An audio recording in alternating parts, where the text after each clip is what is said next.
నమస్తే, welcome to RP7 TV news. జననేత ముఖ్యమంత్రి వైఎస్ జగన్మోహన్ రెడ్డిని అంతమొందించడమే ప్రతి లక్ష్యమో వ్యూహమని వైసీపీ నేతలు తీవ్ర ఆగ్రహం వ్యక్తం చేశారు. వెన్నుపోటు దాడుల కుట్రలో భాగంగానే ముఖ్యమంత్రిపై రాళ్ల దాడి జరిగిందని నాగిరెడ్డి ఆరోపించారు. రాష్ట్రంలో కుటీల రాజకీయ నాయకులు ముఖ్యమంత్రిని ప్రజాక్షేత్రంలో ఎదుర్కోలేక దొంగదెబ్బ తీసేందుకు కుట్రలు చేస్తున్నారని మండిపడ్డారు. వెన్నుపోటు దాడుల కుతంత్రంలో భాగంగా చీకట్లో భౌతిక దాడులు జరిగాయన్నారు. నేరుగా ఏమీ చేయలేక ఈ తరహాలో దాడులు చేయడం తెలుగు తమ్ముళ్లకు అలవాటని ధ్వజమెత్తారు.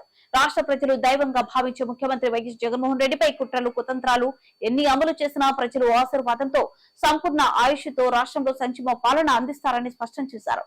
ఈ కార్యక్రమంలో భాగంగా ముఖ్యమంత్రి చిత్రపటానికి దిష్టి తీసి అనంతరం ముఖ్యమంత్రిపై జరిగిన దాడిని మీడియా ముఖంగా ఖండించారు.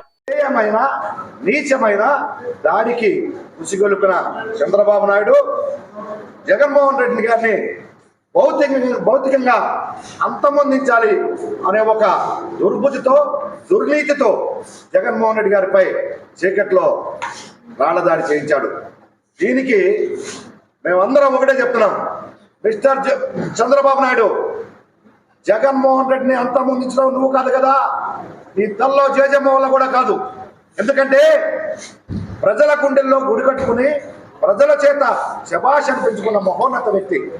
ఆనాడు మహాత్మా గాంధీకే గాడ్సే ద్వారా చావును తెప్పించగలిగారేమో కానీ చేయాలనే మీ దుర్బుద్ధి కానీ నెరవేరమని చెప్పి తెలియజేస్తూ, రాబోయే రోజుల్లో జగన్మోహన్ రెడ్డి గారిని కూడా మేము ఒకటే చెప్తాం, అన్నా ఈ దుర్మార్గులు, ఈ పచ్చ మాఫియా, పచ్చ మీడియా అంతా కలిసి ఏదో ఒకరోజు ఏదో చేయాలని చెప్పిన తపంలో మిమ్మల్ని మీరు జాగ్రత్తగా ఉండాలని చెప్పి కోరుకుంటున్నానన్నా.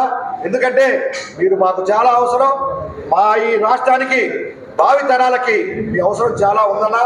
దయచేసి మీరు జాగ్రత్తగా ఉండాలని ఈ సందర్భంగా ఈరోజు మేము జగన్మోహన్ రెడ్డి గారి యొక్క ఫోటోకి కూడా దిష్టి తీశాము.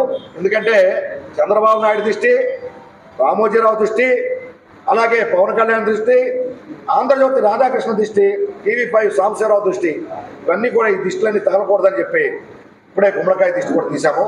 ఒకటే చెప్తున్నాం సోదరులారా, జగనన్న ఏ ఆశయంతో అయితే ప్రజల మధ్యకి వచ్చాడో అదే ఆశయంతో మళ్ళా ముఖ్యమంత్రి అయితే భావితరాలు చాలా బాగుంటాయి.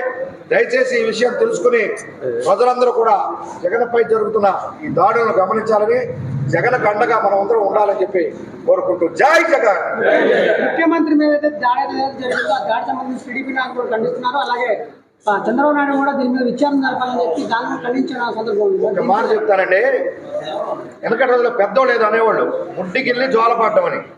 చేయించాల్సిన పని చేయించారు. ఇప్పుడేదో మళ్ళీ ఏమి వెనకనట్లు అలా చెప్పడం ఎంతవరకు కరెక్ట్ చెప్పండి సార్. ఓకే.